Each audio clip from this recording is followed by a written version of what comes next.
Vamos receber o pastor Marcos Feliciano com as palmas bem fortes, em nome de Jesus.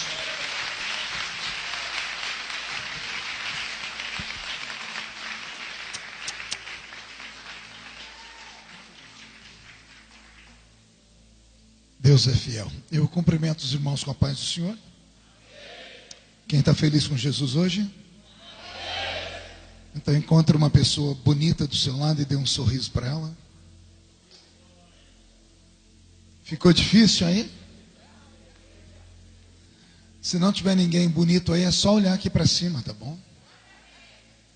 Mas é para o pastor Edson, viu? Ele está com um terno aqui que só Jesus na causa. É sério, parece o couro da minha sogra. É um negócio meio estranho, né? Mas muito bonito o seu terno, viu, pastor? Feliz em estar aqui nessa vigília. A pastora Regiane, quem é? A senhora é a esposa dele? O senhor orou muito, né? A senhora não orou nada? É assim, quem ora recebe uma benção. É brincadeira, brincadeira. Um casal muito simpático. Deus está entre nós. Parabéns ao pregador que me antecedeu aqui. Eu já fui desse jeito, rapaz. Quando eu tinha essa graça para pregar desse jeito, haja pulmão, né? Deus te abençoe. Qual a sua idade? 36 anos. Você esconde bem, né? Eu achei que você tinha uns 15. Abra sua Bíblia comigo no livro do profeta Daniel. Deus está aqui. Livro do profeta Daniel. O capítulo é o de número 10.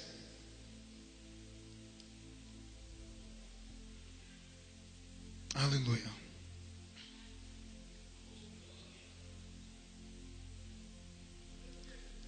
Daniel, capítulo de número 10. Quem encontrou, diga amém.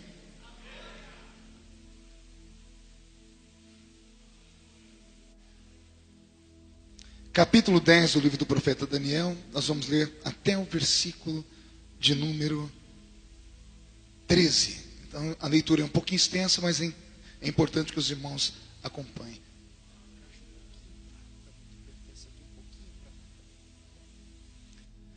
Daniel, capítulo de número 10, isso. Está escrito assim: no terceiro ano de Ciro, rei da Pérsia, foi revelada uma palavra a Daniel, cujo nome é Beltesazar. A palavra era verdadeira e envolvia um grande conflito. E ele entendeu a palavra e teve a inteligência da visão. Naqueles dias eu, Daniel, pranteei durante 3 semanas.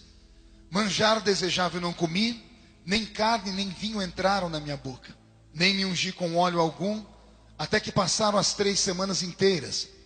No dia seguinte, no dia 24 do primeiro mês, estando eu à borda do rio Tigre, levantei os olhos e olhei, e eis um homem vestido de linho, cujos ombros estavam cingidos de ouro puro de Ufaz. O seu corpo era como um berilo, o seu rosto como um relâmpago, os seus olhos como tochas de fogo. Os seus braços e os seus pés brilhavam como bronze polido, e a voz das suas palavras era como o estrondo de muita gente. Só eu, Daniel, tive aquela visão. Os homens que estavam comigo nada viram. Não obstante, caiu sobre eles um grande temor, e fugiram e se esconderam.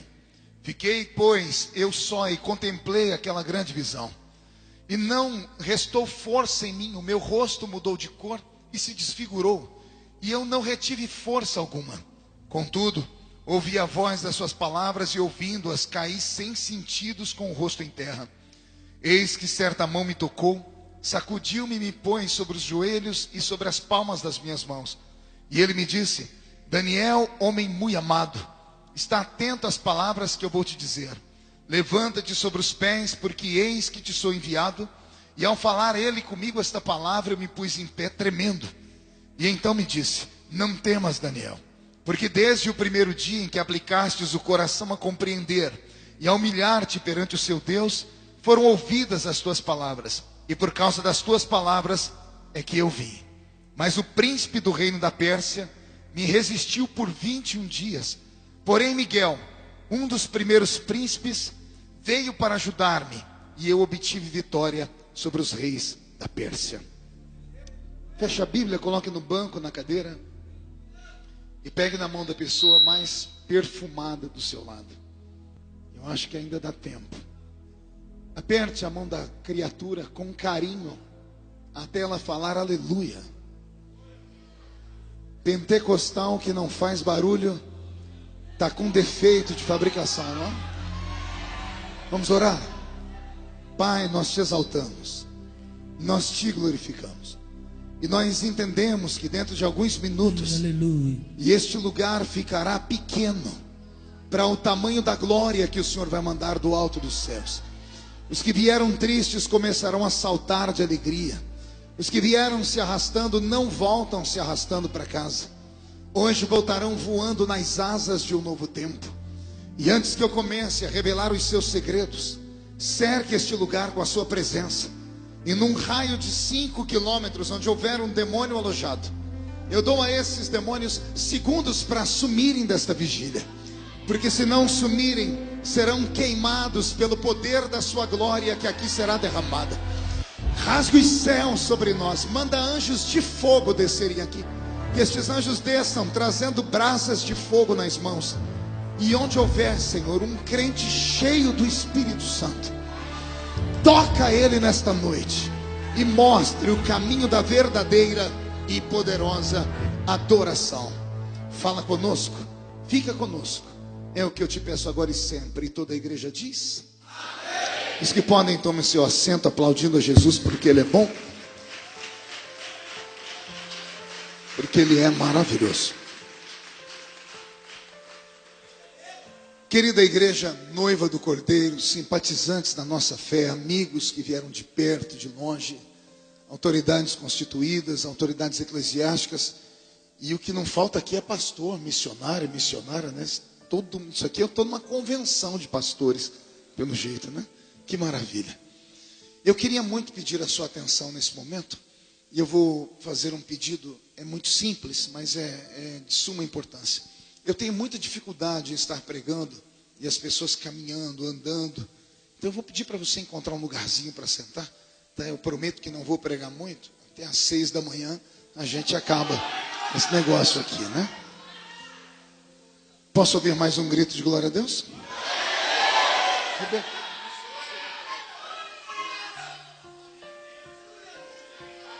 Abrir a Bíblia Sagrada no livro do profeta Daniel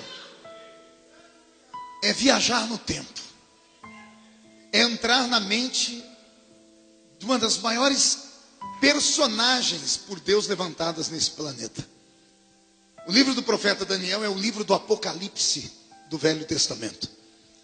Daniel recebeu de Deus uma incumbência, um talento, um dom, uma graça tão única, que ele foi diferenciado no seu tempo, e até os dias de hoje nunca mais se levantou ninguém como ele.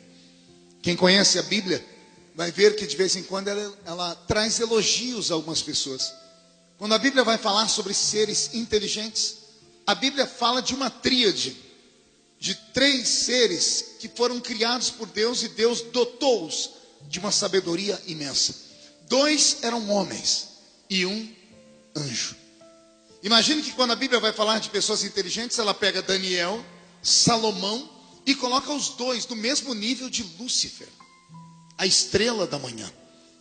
Então a sabedoria que Deus deu a esses 2 homens, Daniel e Salomão, não é uma sabedoria comum, é uma sabedoria divina de verdade. Deus dotou Deus dotou o profeta Daniel de uma graça, de uma experiência com a divindade, com o céu, que fez ele se tornar no maior ser vivente do seu tempo. Deus preservou ele em vida por 3 grandes reis que governaram a terra de Babilônia. E o que faz-me ficar pasmo é saber que esse Daniel, que é levantado por Deus, que se torna conselheiro de reis, que se torna exemplo para a igreja moderna. Até hoje a igreja, de vez em quando, coleciona jejuns, né? E o jejum mais conhecido é o jejum de Daniel. Esse homem que viveu neste período e que teve esta graça e que teve esta unção, não era um ser humano extraordinário, não era um semideus, não era um anjo encarnado, não era um super-homem. Ele era um simples e mero mortal. A palavra homem, ela é muito complexa na sua etimologia. A palavra homem vem de humus. E humus é terra misturada com esterco. E esterco são fezes. E fezes são dejetos que o organismo expele porque não presta para nada. Então, às vezes falamos que o homem é importante, é grande, quando na verdade a essência da sua palavra, da sua própria constituição, é muito simples. O homem não é nada. O homem é terra misturada com esterco, é humus. Isso é o ser humano. E eu faço questão de frisar isto aqui, porque muitas pessoas veem quando Deus levanta um homem, uma mulher, e dá a eles talentos, dons, graça. A gente sempre olha e diz assim, essa criatura nasceu virada para a lua, ou Deus escolheu ela no ventre da mãe. Às vezes pensamos que Deus trabalha com alguns pensamentos que nós, como crentes, temos dificuldade de compreender, principalmente a questão de saber de imaginar que alguém é predestinado a alguma coisa antes do nascimento.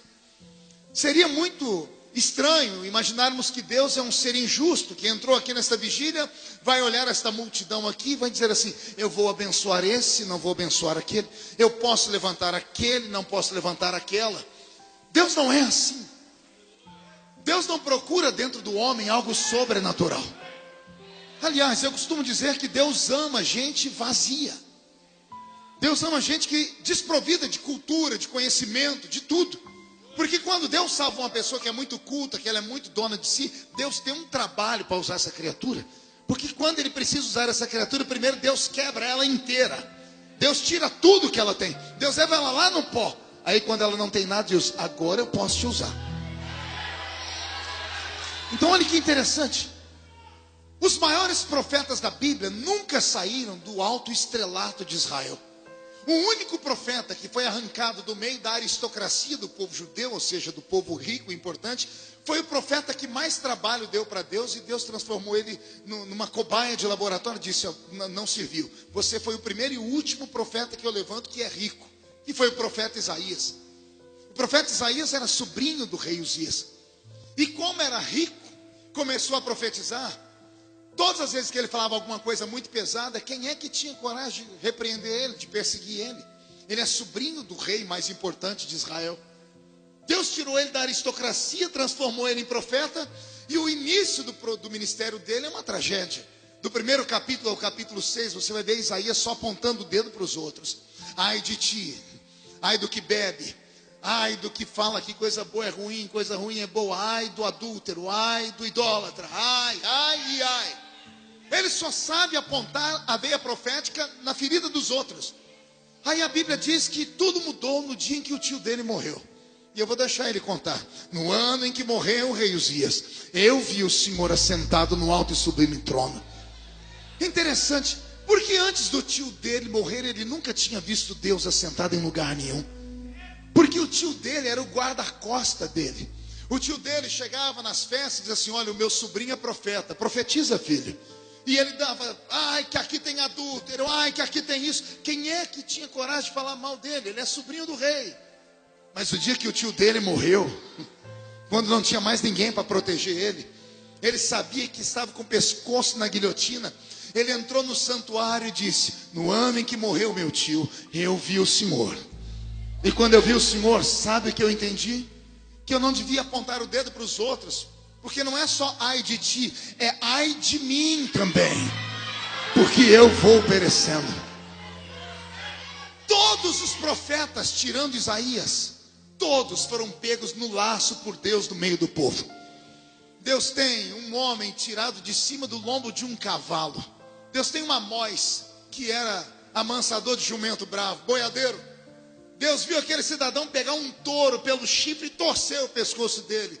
E Deus deve ter dito assim, se ele consegue pegar o diabo se consegue pegar um boi pelo chifre, o diabo não vai ser muito difícil dele pegar também. Deus pega um Oséias, que é simplesmente um padeiro. Mas Deus vê a atitude de um padeiro, que enquanto todo mundo está dormindo, está ele trabalhando para fazer comida para o povo.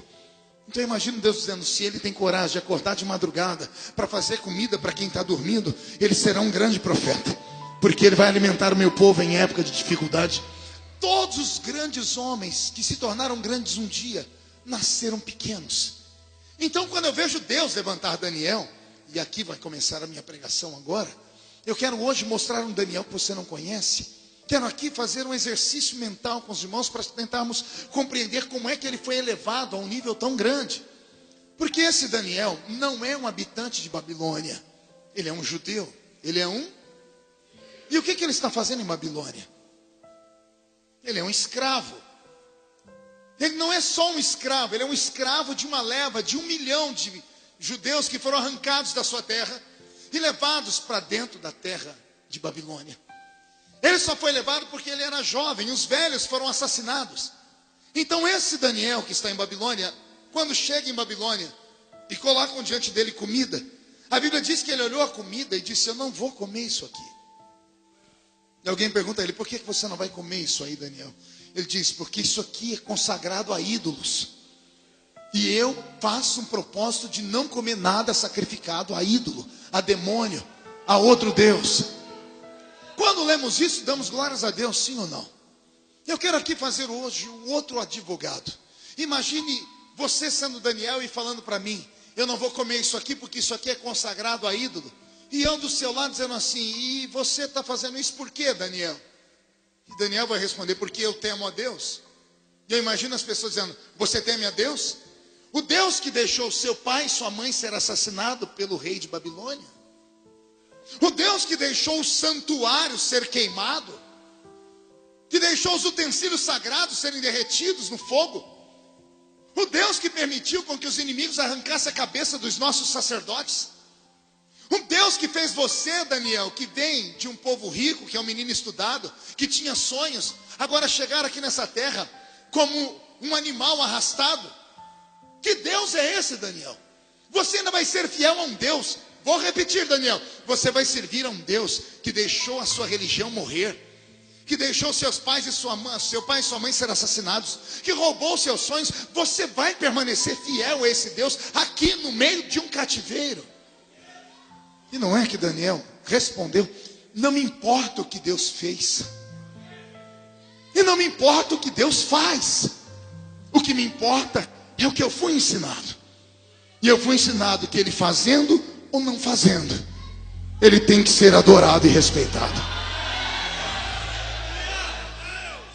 Lembrando que quem está em Babilônia está preso.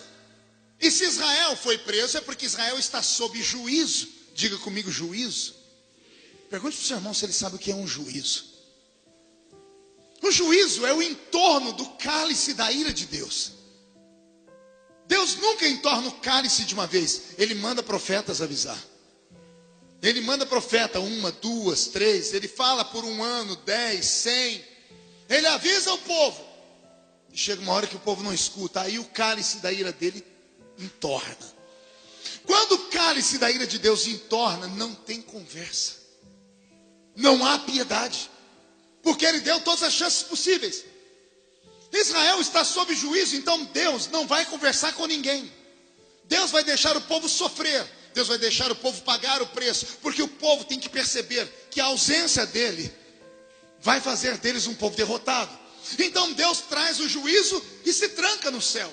E não conversa com mais ninguém. E não é que um presidiário, um escravo, consegue tocar o coração de Deus. Deus olhou e disse: como é que é a história, anjo? Tem um menino lá que não quer se misturar com as coisas dos ídolos. E por que ele está fazendo isso? É uma coisa dele, Deus. Mas esse menino, qual é a biografia dele? O pai e a mãe foi assassinados, a religião dele morreu, ele perdeu tudo. Perdeu tudo e está fazendo o quê? Está se consagrando a ti. Alguém avisou que se o corpo dele ficar fraco, vão matar ele. E ele disse: pois eu não vou comer essa comida, vou comer só legumes, e você pode voltar daqui a um tempo, você vai ver como é que eu vou estar. Eu imagino que Deus ligou a televisão do céu lá em Babilônia e ficou assistindo aquilo. Eu acho que o próprio Deus ficou incomodado. Mas eu puni o povo dele, eu destruí a fé dele, Eu deixei destruir o santuário que foi construído para mim. Eu deixei o pai e a mãe ser assassinados. E ele ainda teme o meu nome? Sim, Senhor, ele teme. Então, se ele teme o meu nome, ele me provocou. Quando eu acho um homem que me provoca, ele está me provocando. Então eu vou mostrar para ele que eu ainda existo. O que Deus faz com Daniel, eu estou com o meu corpo arrepiado já. O que Deus faz com Daniel é uma coisa única. Eu já vi pessoas serem ungidas nos lábios para cantar ou pregar. Eu já vi pessoas serem ungidas nos olhos para televisões. Eu já vi pessoas serem ungidas nos ouvidos para ouvirem coisas angelicais. Já vi pessoas serem ungidas nas mãos para criar obras. Eu já vi pessoas terem os pés ungidos. Mas Daniel é ungido por Deus de uma forma tão diferente, que Deus unge o cérebro dele. Nunca ouviu falar isso, né? Coisa de pregador maluco. Deus ungiu os neurônios dele. Deus foi lá no cocoruto dele aqui atrás. Deus foi lá no cerebelo dele. Chegou bem no hipotálamo dele. E disse assim: a unção que eu vou dar vai ser aqui, ó. Escute. A ciência moderna diz que o ser humano usa no máximo 10% da sua capacidade mental. Todo ser humano usa no máximo 10% da sua capacidade mental. Algumas crianças nascem com talentos. Por isso que tem escola para superdotados. Eu assisti esses dias uma entrevista de um menino que com 8 anos de idade já tinha terminado a escola. Agora parece que ele está com 14 ou 15 anos, já está terminando a universidade, já está na segunda pós-graduação. Está escrevendo uma tese que nem Albert Einstein conseguiu. Superdotado. O menino Jesus era assim. Não lembra dos homens, dos mestres olhando e dizendo: que menino é esse? Tudo que a gente fala ele já sabe. E tudo que ele fala nós nunca ouvimos falar. Que criança é essa? A Bíblia conta o segredo, é que o menino crescia na graça e no conhecimento.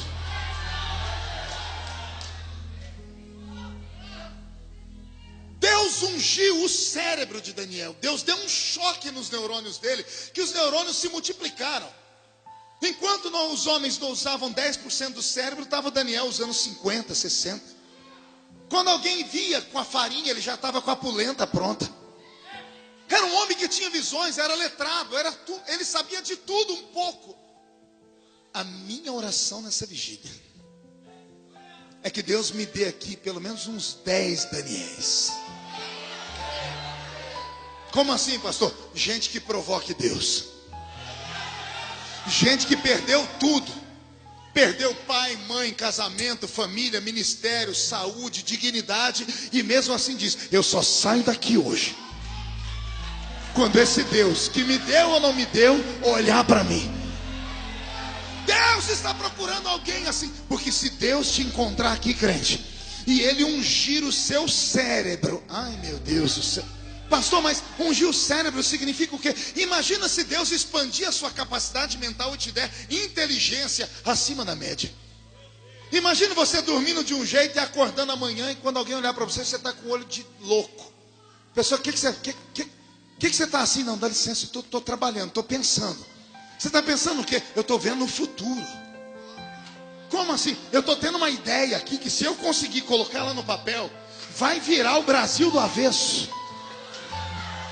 Imagina Deus te dar nessa noite um sermão que nenhum pregador nunca antes pregou.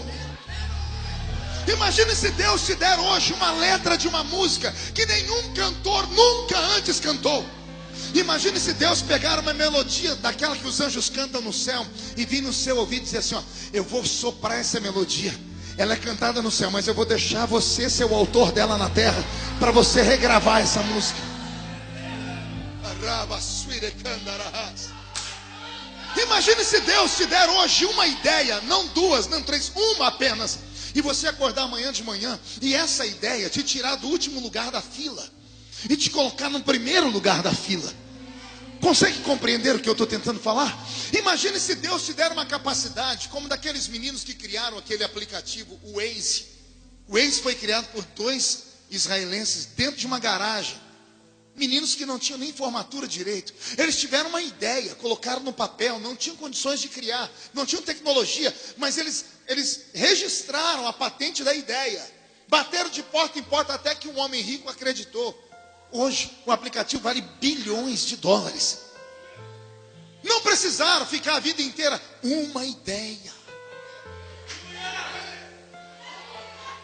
Vou contar uma história para vocês. Na década de 80, o Brasil recebeu a visita de um fazendeiro texano. E esse fazendeiro foi até Minas Gerais visitar um fazendeiro que era muito crente. Os dois eram crentes, conheceram no simpósio da Adonep. E esse fazendeiro texano veio ao Brasil. Aí ele foi conhecer a fazenda do fazendeiro brasileiro. Estava lá andando pelo pasto, quando chegaram na casa grande, o texano sentou, olhou para a perna dele, estava cheio de carrapicho. Quem conhece carrapicho aqui? Aquele trem que gruda, cheio de espinho. Quando o brasileiro viu os carrapichos na perna do texano, ele disse assim: olha, você desculpa, lá na sua fazenda não tem essa braquiária, né? Isso aqui só dá aqui no Brasil. Para que serve essa porcaria? Isso aí é coisa do diabo. O texano, muito crente, disse: não, tudo é criação divina. Tirou os carrapichos da perna, pediu uma caixinha de fósforo, colocou lá dentro e levou para os Estados Unidos. Um dia ele está lá no escritório dele, achou a caixinha, abriu, os carrapichos estavam lá sequinhos. Ele pegou uma máquina que ele tem, um microscópio, e colocou e começou a ver por que é que aquilo colava na roupa. Aí ele começou a fazer um desenho. Ele passou uma semana sondando aquilo, desenhou uma coisa, criou um protótipo de um produto. Patenteou. O que esse homem ganha hoje? Por segundo. Nós todos aqui temos que trabalhar o ano inteiro para receber. Ele inventou o velcro. Alguém lembra do velcro? Que cola. Velcro. O velcro é uma invenção americana. Só que o americano levou a invenção do Brasil. A invenção estava lá, na fazenda do crente. Só que o crente amaldiçoou. Essa porcaria presta para quê? Só para furar minha perna. O homem teve uma ideia e ficou milionário. Recebe essa unção hoje. Recebe essa palavra. Que esta noite Deus visite cada neurônio da sua cabeça. Que Deus te dê a estratégia para te livrar daquele problema. Que Deus te dê sabedoria para você lidar com todas as situações. E aquilo que era para ser morte, será vida. Aquilo que era para ser sepultura, será Deus te exaltando. E se alguém acredita nisso, reage nesta madrugada.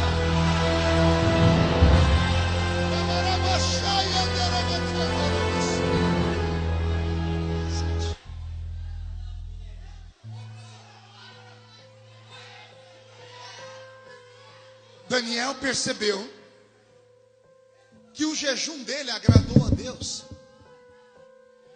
Daniel percebeu que o jejum dele agradou a Deus. E ele percebeu que o cérebro dele, a mente dele começou a expandir. Quando perceberam que ele era um menino inteligente, trouxeram ele para dentro do palácio. Começaram a dar a ele oportunidades, responsabilidades. Ele foi crescendo cada vez mais. E aí, pelo que eu entendo da Bíblia, lendo a história de Daniel, ele criou uma prática que nós no início da fé tínhamos e perdemos. Daniel começou a levar uma vida de jejuns, consagração. Daniel percebeu uma coisa que muitos de nós não percebem: que conquistar não é tão difícil. Difícil é manter. Como ele conquista Deus e ele percebe que isso foi por causa de um jejum parcial, Daniel começa a levar uma vida de jejum. Por isso que é o profeta dos jejuns. E o jejum só tem uma finalidade: o jejum mortifica a carne. Amém? Então, para que é que jejuamos? Para matar a carne? Mas com qual intenção? O ser humano é a imagem e semelhança de Deus. O nosso Deus é um Deus triuno, Pai, Filho e Espírito Santo. Nós somos seres tricotomos: corpo, alma e espírito. Somos três em um. Quando jejuamos, matamos a parte da matéria. Se matamos a matéria, o espírito se expande. Ele cresce. A velha historinha, né, dita lá por um índio certa vez que chegou diante do cacique e disse assim: cacique, por que eu fico aqui, não consigo fazer as suas rezas? Porque a minha carne quer dormir. O cacique disse: todo homem tem dentro dele dois coiotes. E ele diz, e eles ficam brigando. Um é o espírito, a outra é a matéria. E o menino perguntou: e qual dos dois vence? Ele disse: vence aquele que comer mais. O que se alimentar mais terá mais força. Esta palavra tem que cair dentro de nós. Se alimentarmos a carne ficará robusta e firme. Se alimentarmos o espírito ficará robusto e ficará firme. Os crentes de antigamente alimentavam o espírito. Os crentes modernos alimentam a carne. O crente moderno não entende de jejum, mas sabe todas as dietas de cor e salteado. Entra na dieta, faz das tripas coração para ficar bonito, porque tem um propósito. Quando começa a fazer o jejum, não consegue jejuar um dia. No meio do dia diz: nossa, eu quebrei o jejum chupando uma bala. Nossa, eu quebrei o jejum tomando um copo d'água. Não, você não quebrou o jejum quando você tomou água. Você quebrou o jejum quando você esqueceu que estava jejuando. O jejum perde o sentido, não é quando você coloca a bala na boca, é quando você esqueceu que você estava consagrando. Então nós perdemos essa habilidade. Isso é uma estratégia, isso é um ensinamento antiguíssimo da Bíblia. Ah, se voltássemos a sermos mais crentes. Se você pegar uma foto sua de 15 anos atrás na igreja, 10 anos atrás, não sei se você já teve essa triste oportunidade. Não sei se você tem aquele amigo chato que de vez em quando posta uma foto lá no Instagram ou lá no Face. Olha nós na década de 1500. Aí você olha, está parecendo o gadareno. Sabe o endemoniado de Gadara? Eu era o endemoniado de Gadara. O povo era feio com força. Era ou não era, gente? Quem tem coragem de dizer que era? Deixa eu ver. A igreja não era bonita. Os crentes não eram belos. E tudo isso tem uma explicação. Os nossos pais pregavam muito para que nós não fôssemos, vamos ver se você sabe o que, vaidosos. Minha primeira escola dominical, pense, 1987, sentei nos bancos, 20 minutos de escola dominical, começou uma briga. Os irmãos debatendo se usar sabonete era pecado ou não. 1987. E alguém falou: então, e escovar os dentes quando está jejuando, pode? A metade da casa disse: não, porque quando você escova o dente entra água, e se entra água quebra o jejum. Olha as discussões que nós tínhamos. Se podia usar sabonete. Porque as pessoas não davam atenção à sua aparência física. Porque o corpo para nada presta, a não ser militar contra o espírito. Os crentes só tinham 3 lugares para ir, porque eram desprovidos de vaidade. Só iam no trabalho, em casa e na igreja. Sofria perseguição em casa, na rua, no trabalho. Então o único lugar que a gente tinha para ir era a igreja. Aí nós chegávamos na igreja, nós não tínhamos parafernália de instrumentos, de luzes coloridas, de som bonito, não. Era um pandeiro, uma sanfona e um microfone ligado numa caixa de som, às vezes ligado numa bateria de carro. Às vezes falava aleluia, os crentes entendiam glória a Deus lá atrás. Não tinha cantores de renome, não tinha nada. Eram os hininhos de antigamente. Só que a glória de Deus era pesada. Era quase matéria. O corpo da gente era vencido. Chorar era algo comum. A gente entrava na igreja, não precisava ninguém falar. Caiu um temor. Caiu um sentimento de pureza, de santidade. Você encontrava o irmão, dava a paz do Senhor para ele. O seu corpo se arrepiava. Alguém lembra dessa época? O que foi que aconteceu? A igreja está mais bonita. E por favor, continue assim. Seja mais bonito. Mas, pelo amor de Deus, vamos tentar copiar os irmãos do passado para cuidar da outra parte nossa, como eles cuidavam. Não é que eles só não cuidavam da aparência, parece que não tinham tempo. Mas eles jejuavam todos os dias, oravam 3 vezes por dia. Os crentes tinham o costume de orar às 3 horas da manhã. Quem já fez oração às 3 da manhã? Quem aqui fez um voto de orar às 3 horas da manhã e não colocava o relógio para despertar, mas quando dava 3 horas, o olho abria? Por que que isso acontecia? Havia força no nosso espírito. Hoje nós só temos força na carne. Tudo nós esperamos que o pregador faça. Chegamos no culto pesados, assistimos televisão o dia inteiro. Passamos a metade da vida no WhatsApp. A madrugada só Deus sabe onde a criatura passa trancada no quarto, com o celular ligado em sites pornográficos. Nossas irmãs, pasmem, não são só jovens, mulheres casadas, mandando nudes pelo WhatsApp, fazendo caras e bocas para mostrar a sua feição e beleza. Não há mais quem se consagre. As pessoas vêm para a igreja, um caco, eu vou para Deus falar comigo, eu preciso ouvir alguma coisa que me coloque de pé. Eu preciso ouvir, ai meu Deus, fala comigo. A pessoa vem num desespero para cá. Quando na verdade o culto não tem nada a ver com isso. Culto não é Deus que tem que dar para nós. Culto somos nós que damos a Deus. Os nossos irmãos vinham preparados para dar a Deus um culto. O culto não começava quando o pastor falava amém, não.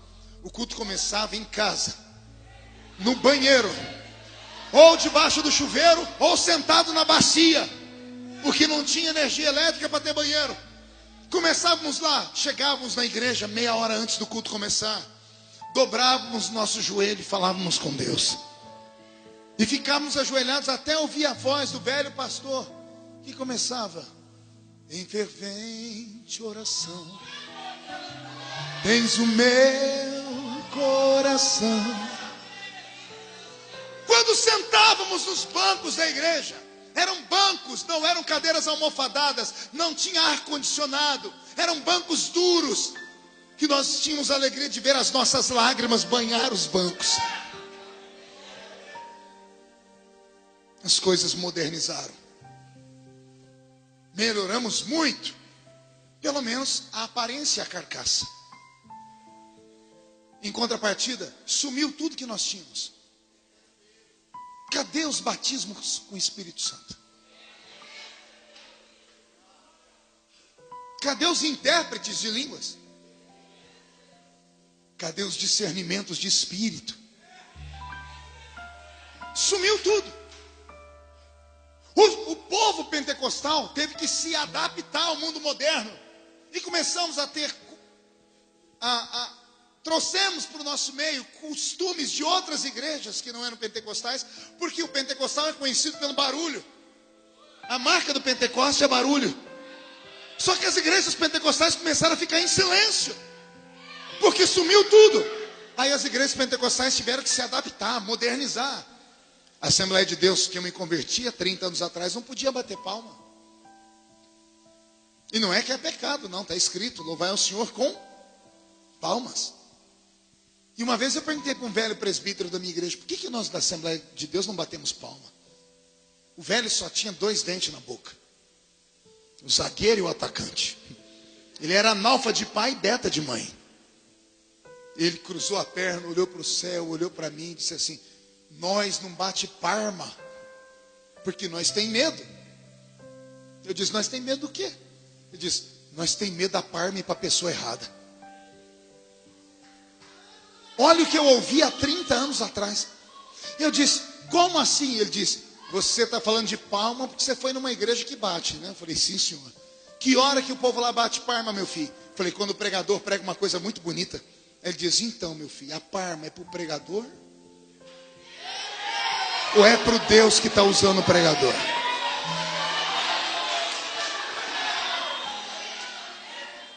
Ele falou: que hora mais que bate palma, meu filho? Eu disse: quando os cantores cantam. Quando os guitarristas fazem assim, ó. Quando o baterista... Aí o povo aplaude. Eu disse, então, meu filho, essas palmas é porque o baterista é bom, o cantor tem uma voz bonita, não é porque Deus está usando o baterista, Deus está usando o cantor. Eu fiquei quieto, que eu não sabia responder. Ele olhou para mim e disse assim, meu filho, é por isso que nós não bate palma. Nós tem medo da palma para a pessoa errada. Aí ele falou para mim, mas sabe quando nós temos vontade de bater palma, o que nós faz? Eu disse o quê? Nós dá glória a Deus. Eu, bicho da roça, ignorante, burro, falei, e nós não tem medo de dar glória a Deus, não? Eu falei assim, não, meu filho, porque glória a Deus não tem erro, só tem um. Você pode dar glória aqui, no meio da rua, no shopping center, no banheiro, no campo de bola, onde der glória a Deus, esse glória sai da terra, atravessa o céu atmosférico, atravessa o céu cósmico e entra no céu onde está o eterno.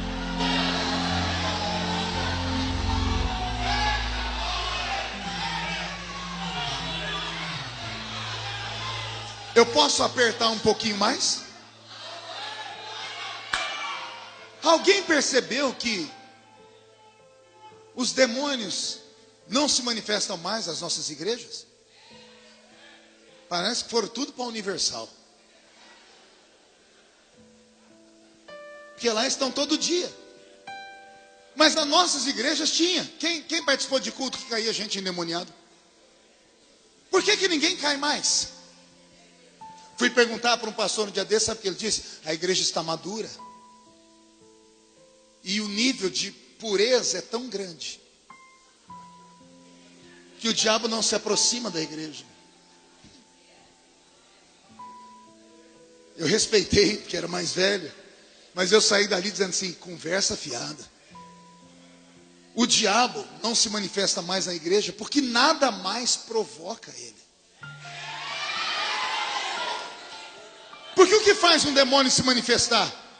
É a opressão ou a pressão que vem dos lados. A pessoa chegava na igreja e sentava no meio de dois crentes, cheio de fogo.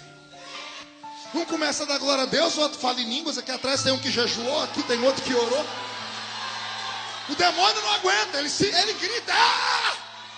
Porque ele está num lugar que não é dele. Você promete que não se escandaliza? Os demônios estão congregando nas nossas igrejas. Assistem o culto conosco. Acabam até cantando conosco. E ninguém se apercebe de nada. O diabo anda falando nos púlpitos. E as pessoas não sentem. Porque o dom de discernir espírito sumiu da igreja. Pastor, o senhor pegou pesado, hein? Não, está na Bíblia. Isso não é de hoje, não. Você nunca leu Apocalipse? Nunca leu as 7 cartas que João escreveu para 7 igrejas? Escreveu para 7 igrejas. Igrejas do Senhor Jesus. Em uma delas, Jesus está na porta da igreja batendo. Eis que estou à porta e bato.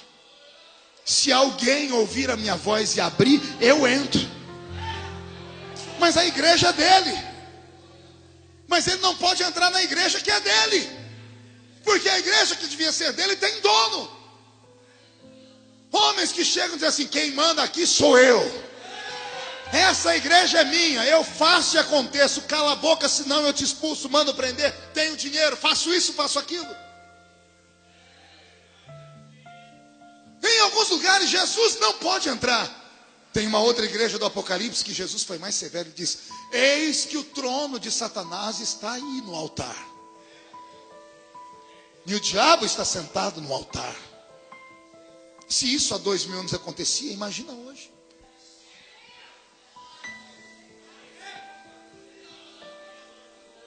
Não há pureza, não há santidade, não há entrega, não há devoção, não há sacrifício.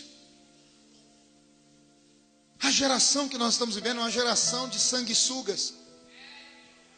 Os crentes vêm, agarram a unha em alguém, me carrega, me sustenta, ora por mim, me leva. Aí um na igreja tem que fazer o serviço por 100. Já percebeu que nas igrejas só sempre meia dúzia que trabalha? O resto fica tudo a reboque. E aí você vê um pastor se matar, você não sabe por quê. Está sobrecarregado. Alma, espírito, não aguenta.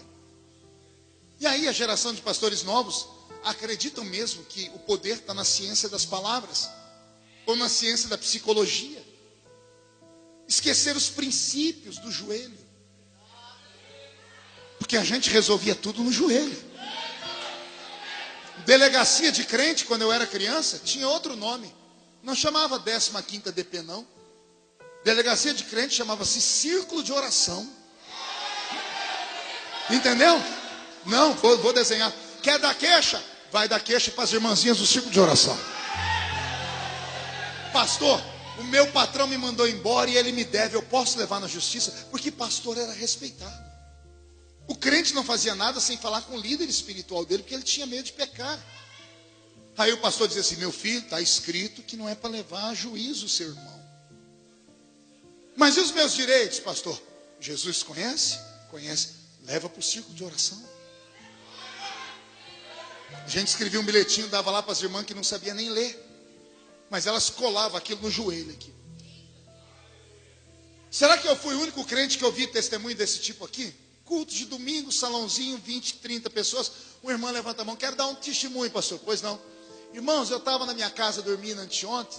2 horas da manhã bateram no meu portão. Quando eu saí, o meu ex-patrão, de madrugada, disse: pois não, seu Zé? Crente, quanto que eu te devo, crente? O que é isso, seu Zé? Deixa isso para lá, amanhã a gente vai. Não, crente, me fala quanto eu te devo, porque eu não durmo. O senhor não dorme por quê, seu Zé? Porque eu viro para cá, uma voz fala: paga o crente. Agora, paga o crente. Vai pagar o crente. Vai pagar o crente. Alguém lembra desses testemunhos assim ou não? Por que nós tínhamos testemunho? Porque nós sabíamos em quem nós críamos. Eu moro ainda na mesma cidade, mas a cidade há 30 anos atrás era pequena. Não tínhamos hospitais. Farmácia, para achar uma, era um Deus nos acuda. E quem é que tinha dinheiro para ir na farmácia? Aí os crentes moravam em sítios ao redor da cidade. O filho, geralmente doença ruim, só dava de madrugada. O crente catava o filho, ia lá para a casa do presbítero. Batia na porta, o presbítero chegava: pois não, meu filho está doente, o senhor pode orar? O presbítero não tinha leitura. Ia lá e pegava óleo para ungir. Mas não era óleo de Israel comprado na conta de Sarzedas, nem pego em nenhuma campanha, não. Não era óleo com mirra. Não. Pegava banha de porco. Era óleo para nós, é óleo. Pegava aquela mão cheia de calo, de tanto cortar cana e capinar a roça. Dizia: a Bíblia diz que a oração do justo, com a unção do óleo do presbítero, vai salvar o doente. E botava a mão na cabeça da criança. No dia seguinte, a cidade inteira sabia: filho do fulano de tal levantou. A filha do fulano de tal foi sarada. E quem foi? O presbítero da igreja. Jesus não cura mais. Pergunte por quê? Ninguém acredita mais. Para quê levar para alguém orar se você tem Unimed? Você tem um plano de saúde que tem um helicóptero que te busca em casa quando está doente. Você tem a farmácia, é sócio da farmácia. Daniel vem de uma safra que ele entendeu que as coisas do Espírito não podem parar, tem que ter continuidade. E de tanto orar e de tanto jejuar, ele se tornou um homem que caminhava entre 2 mundos. Ele pisava na terra e no céu. Ele se tornou um homem sensitivo. Ai, Jesus, essa palavra é forte, né? Sensitivo. O que é um homem sensitivo, uma mulher sensitiva? É alguém que tem um espírito à flor da pele. Ele percebe as coisas antes de acontecer. Pastor, existia isso? Tem gente aqui que já viveu isso. Lembra você há 30, 40 anos atrás, quando fazia visita? Vamos visitar falando de tal, o negócio lá é feio, então vamos orar, jejuar e nós vamos lá. Aí o crente orando, em jejum e oração. Chegava na casa da pessoa, a pessoa abria a porta, você entrava, dava 2 passos e travava. O corpo arrepiava inteiro. E a pessoa dizer, tem alguma coisa esquisita aqui. Alguém já viu isso? Por que que você sentiu? Por que que nós sentíamos? Porque a gente ia preparado para isso. A gente orava e jejuava, o espírito se fortalecia. E a gente começava a sentir aquilo que é invisível. Uma pessoa oprimida, o problema não está na pessoa. O problema não está na parede, está no mundo invisível. Mas só pode entrar no mundo invisível e brigar com o demônio quem está com o espírito fortalecido. Demônio você não vence no muque, você não vence no chute, você vence no espírito. Você nunca viu pessoas tentar expulsar demônio, a pessoa só grita, aí de repente chega um crente perto, o demônio começa a gritar, sai daqui, você não. Por que que o demônio tem medo de uns e não tem medo de outros? Por que que uns têm poder para expulsar e outros não têm? Os discípulos de Jesus voltaram revoltados, Senhor, nós não demos conta de expulsar aquele demônio. Aí Jesus disse, aquilo ali só sai com jejum e oração. Era Jesus dizendo, se você não estiver no mundo daquele demônio e afrontá-lo no mundo dele, ele não vai te respeitar. No capítulo 10 do livro de Daniel, Daniel está jejuando há 21 dias. Quantos dias? E não é jejum de legume não, viu? Jejum de legume é no início da vida dele. Esses 21 dias aqui são jejum integral. Ele não comeu nada, não bebeu nada. E por quê? Ele acordou um dia e sentiu que o ambiente de Babilônia estava diferente. Como era sensitivo, ele fez uma oração, Deus, me conta o que está acontecendo. E foi para o trabalho. Ele sabia que a qualquer momento Deus ia falar com ele. Só que virou o dia e Deus não falou. Ele poderia ter desistido, mas ele emendou o jejum no segundo dia.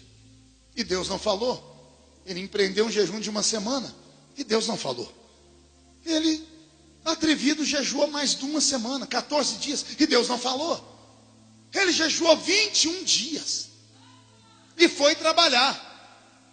Ele pegou os engenheiros lá de Babilônia, chegou na beira do rio Tigre, estava criando um aqueduto para levar água para Babilônia. E é ele que conta, estando eu na beira do rio Tigre, eu olhei para cima e vi aquele varão.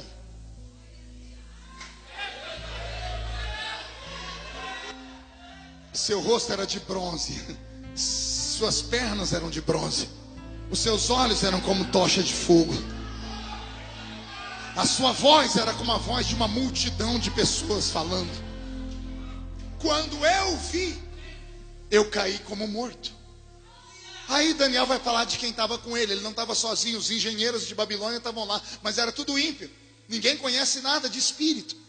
Eles não viram nada. Daniel diz, os que estavam comigo, obstante não terem visto, sentiram e correram e se esconderam de medo. Olha que coisa.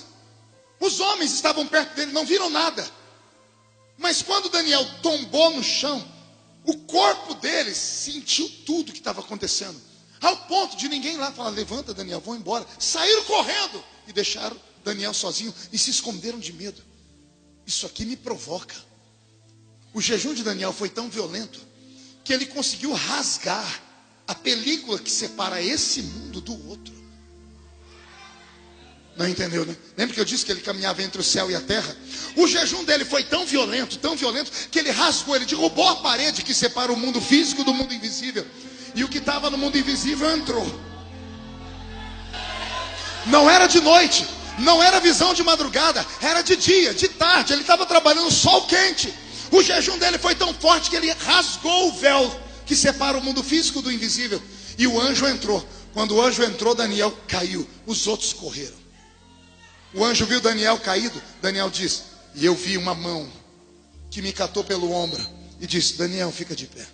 E eu fiquei com os joelhos e as palmas das mãos. Não tinha força, ficou de quatro.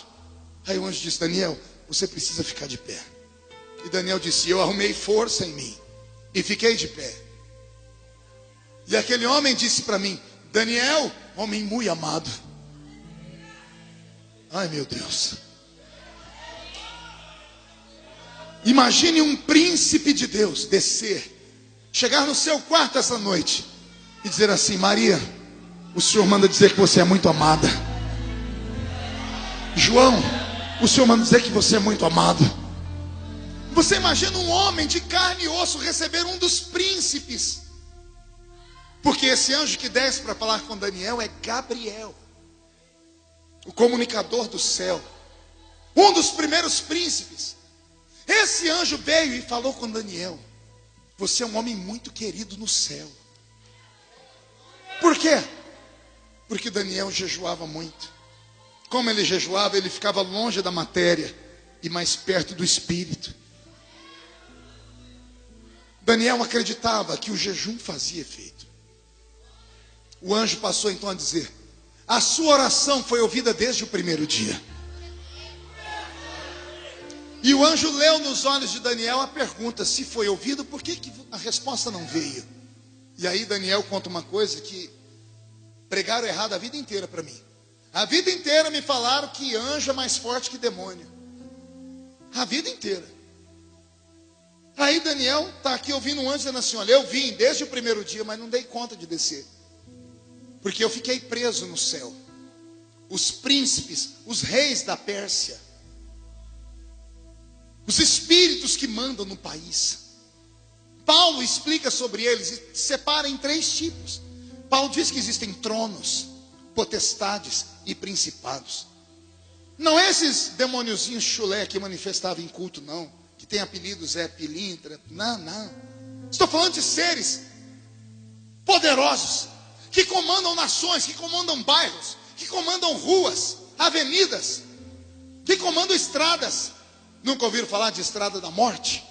Nunca ouviram falar que em certa curva sempre tem um morto? As pessoas vão padres lá rezar.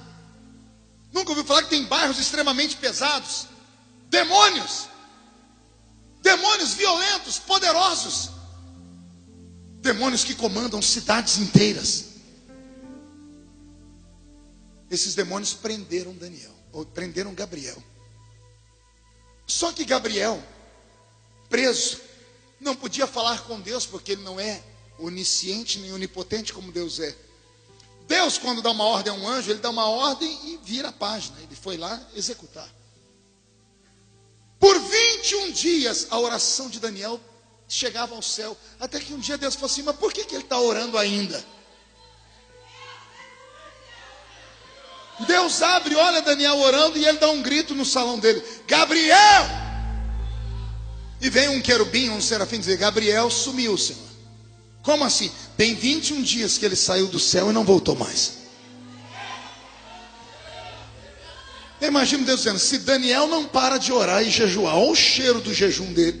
Se ele não para de orar e jejuar, e Gabriel não está aqui, onde ele está? Deus abre o céu e a mente dele se expande. Deus enxerga todos os seres vivos, ele traz tudo ao olhar dele. E Deus fica procurando, até que Deus encontra Gabriel preso por demônios. Deus se ajeitou no trono e deu outro grito no céu: Miguel!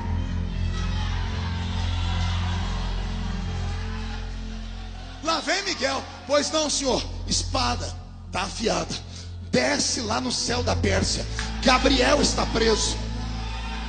Destrói aqueles demônios, porque a oração de Daniel tem que ser respondida.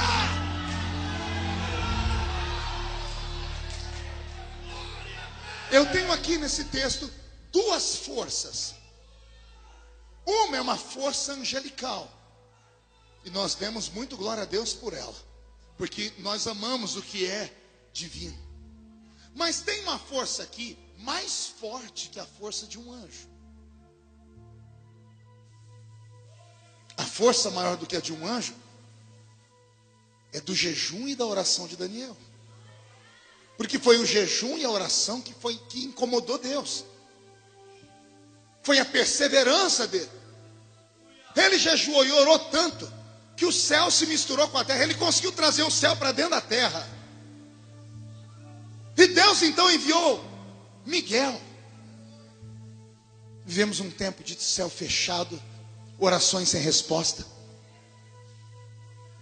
E Deus me trouxe hoje aqui para te dizer: a sua oração foi ouvida desde o primeiro dia. O problema é que você não persevera. O anjo que veio trazer a sua resposta não conseguiu descer. Travou no céu. Potestades e principados sobre o meu Brasil. E alguém vem dizer que o Brasil está em avivamento. 60 milhões de evangélicos. Milhares de igrejas. Em cada esquina tem uma. Em São Paulo, esse ano, na Marcha para Jesus, foram 2 milhões de crentes marchando. Lindo, não é? Saiu na capa do jornal de São Paulo. Evangélicos colocam 2 milhões na rua. Eu queria encontrar só uma linha, não precisa nem ser a manchete. Uma linha assim. Na Marcha para Jesus, alguém deu um testemunho que foi curado de dor de cabeça.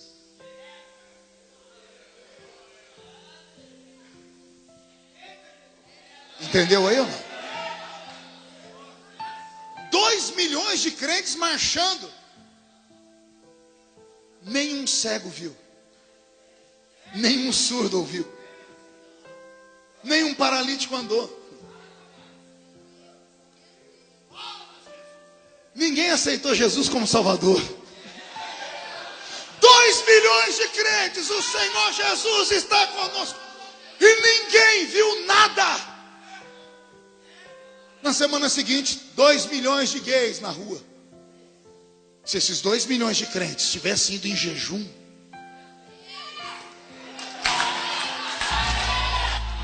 dois milhões marchando em jejum, debaixo do sol quente.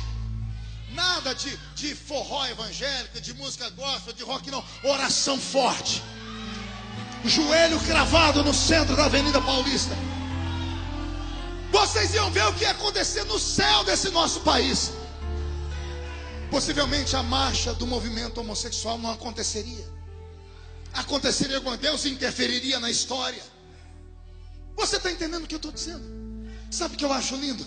É que esse tipo de pregação que eu estou pregando aqui, Jesus não me deixa pregar em igreja grande. Ele só me lembra essas pregações em vigília. Pergunte por quê? Porque só entende um louco quem é louco também.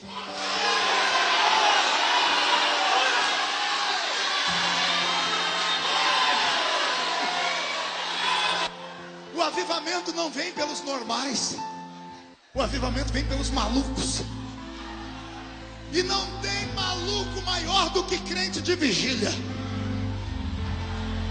Deus me trouxe nesta madrugada para te dizer: eu vou te levantar, eu vou te usar, eu vou transformar este país.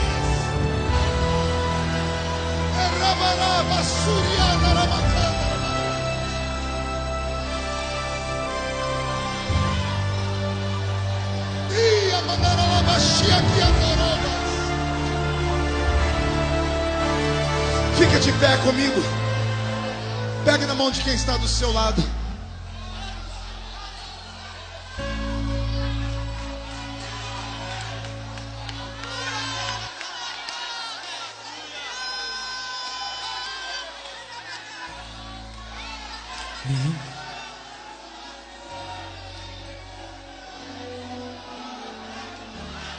Eu quero o céu aqui na terra.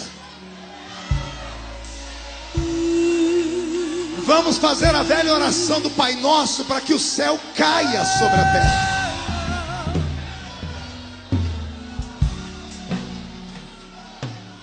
Pai Nosso dos céus, santo é o teu nome, teu reino buscamos, sua vontade seja feita na terra como é no céu. Enche o céu descer na terra como é. Cante. No céu, Deixa o céu descer. É agora. céu descer. Deixe o céu descer. Deixe o céu descer. Deixe o céu descer.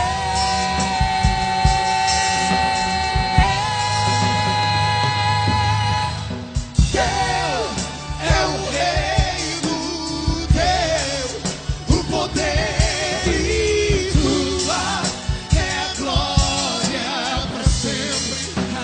Amém.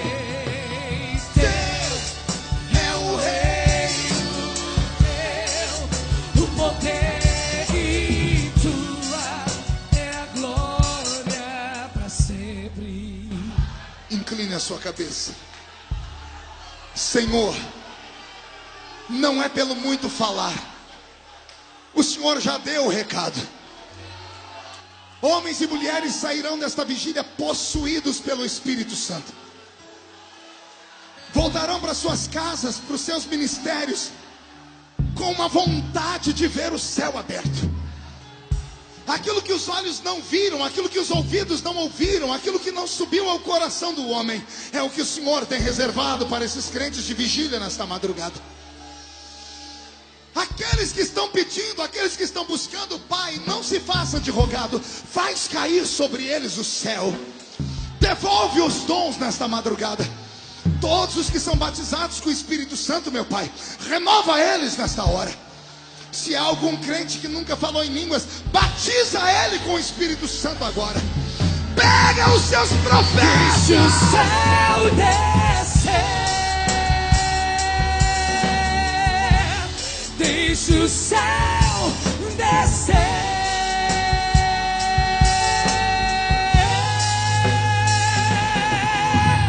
Teu é o reino teu, o poder e tua é a glória para sempre. É o reino Teu, o poder e tua é a glória para sempre. Amém. Rabachara aqui, Andoroba, Suri de Candaramaharabas. Terloim, Telomandre, Belessuri de Candorobas. Raiz Tui, Andre, Belecarabas. Senhor, eu oro por esta tribuna. Eu oro por cada pastor, pastora, presbítero, missionário, missionária, evangelista, pregador, bispo, apóstolo. Eu oro por esses homens e mulheres que são linha de frente. Eu te peço muita humildade nesta hora, Pai, para profetizar que quando os meus amigos e companheiros de ministério deixarem esta vigília e dormirem, ao acordarem de manhã e olharem no espelho, não vão se reconhecer mais.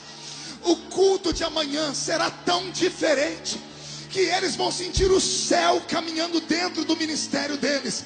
Eles vão pregar como nunca antes pregaram, vão cantar como nunca antes cantaram. Recebe, companheiro, esta oração é especial para o púlpito. Recebe, recebe. Teu o poder e tua é a glória para sempre. Amém. Pai, onde houver aqui na frente meninos que são solteiros, meninas solteiras, que quando me ouviram pregar, desejaram ter o mesmo dom, desejaram ter o mesmo talento. Pai, a unção que o homem respeita é a unção que ele atrai sobre a vida dele.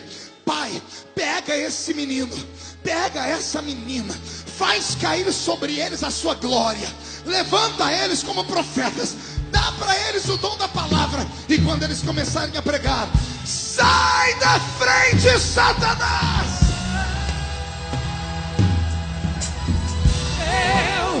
É o reino teu, o poder e tua é a glória para sempre.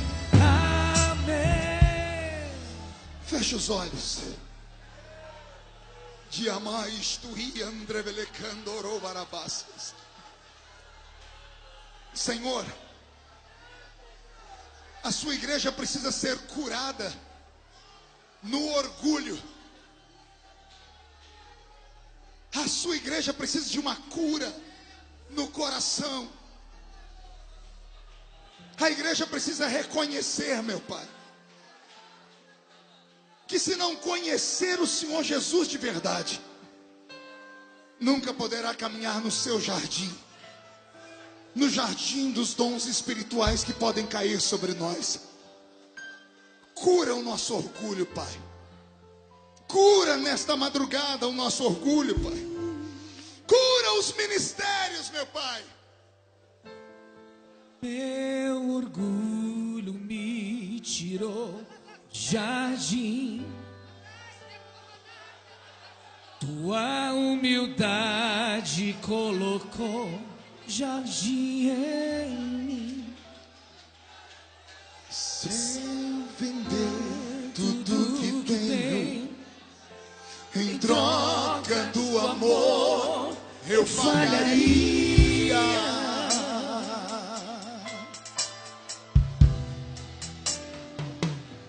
Pois o amor não se compra, Nem se merece.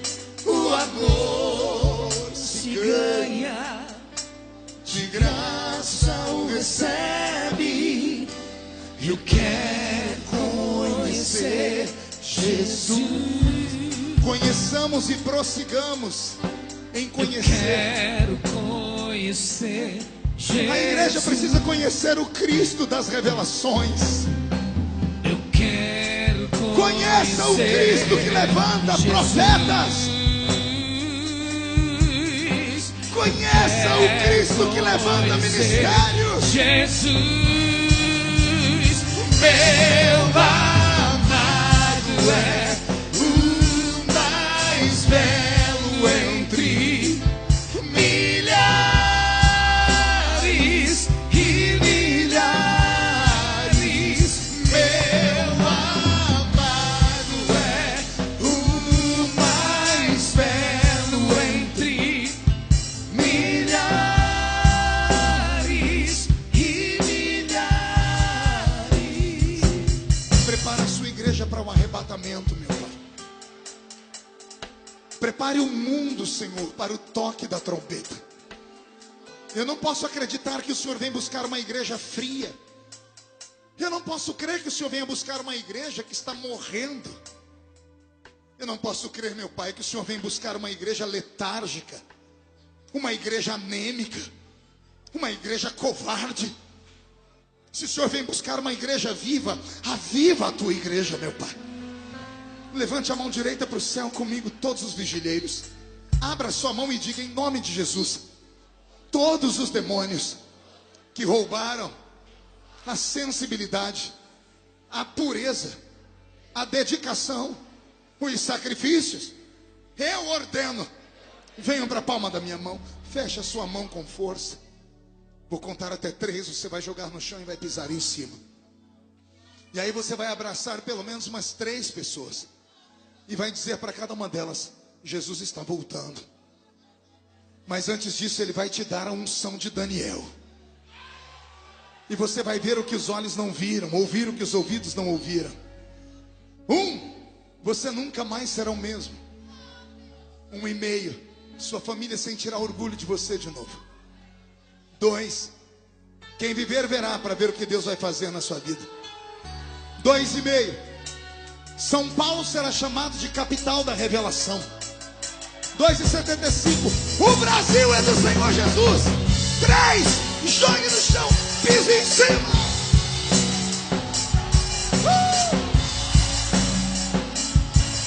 Abrace 3 pessoas e profetiza.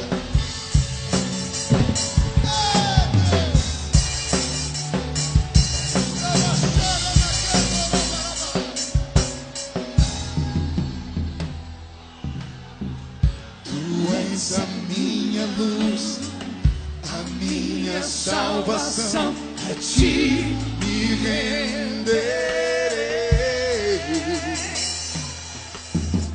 Se a ao teu lado estou, seguro em tuas mãos, eu nada temerei.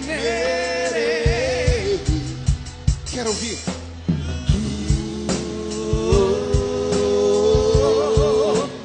Tu és santo, ó Senhor. Cante.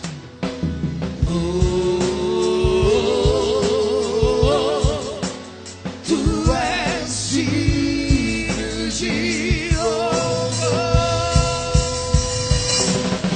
Só em ti confiarei, eu nada temerei. Em frente eu irei, pois eu sei quem vivo está. E um dia voltará do céu pra nos buscar, pra sempre reinarás. Aleluia. Oh, oh,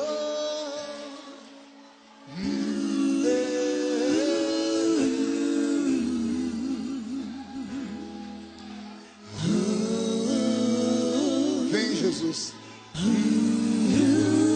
Vem, Jesus.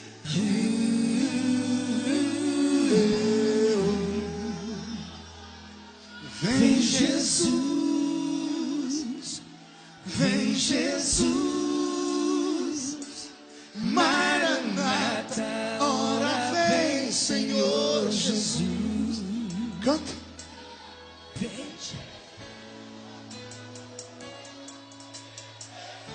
Que lindo.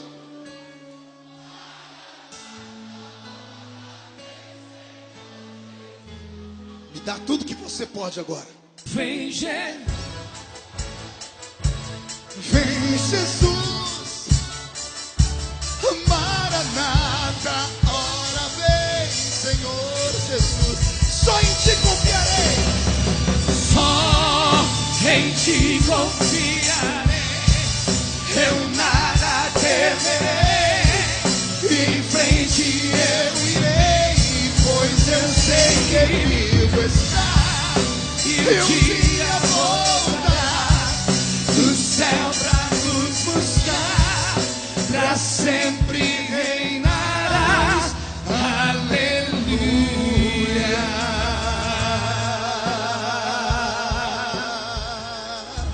Quem pode aplaudir? Quem pode aplaudir e gritar? Quem pode aplaudir, gritar e dar um pulo para cima?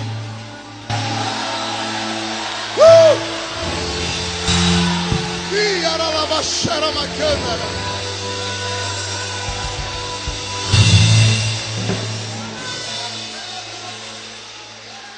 Amém. Murche a barriga e estufe o peito. E olhe nos olhos dessa criatura que está do seu lado aí. Se não tiver vermelho, enfie o dedo no olho dela. Diga, você entendeu? Olhe para mim, lições desta pregação. Deus não usa heróis. Ele usa seres humanos. Seres humanos capazes de provocá-lo. Seres humanos capazes de manter o ritmo da consagração. Se Deus te der isso hoje, que eu tenho certeza que está dando, o Brasil há de crescer muito na fé cristã.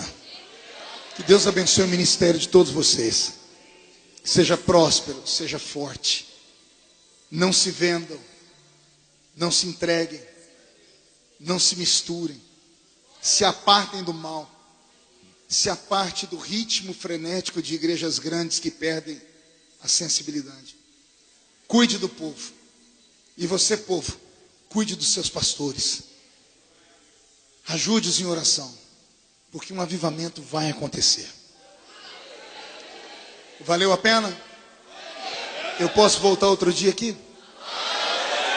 Eu só não estou pregando mais, porque hoje eu acho que já é o quarto culto que eu estou pregando, sei lá. Saí reunião, culto atrás de culto. Essa semana eu acho que eu preguei uns 16 cultos. Amanhã tem... Amanhã não, daqui a 4 horas, Jesus. Às 8 tem um culto. Aí tem que viajar 500 quilômetros de carro. Tenho 2 cultos no interior amanhã à noite. E eu sei que Jesus vai me dar saúde, né? E eu quero voltar outro dia aqui. Posso voltar então?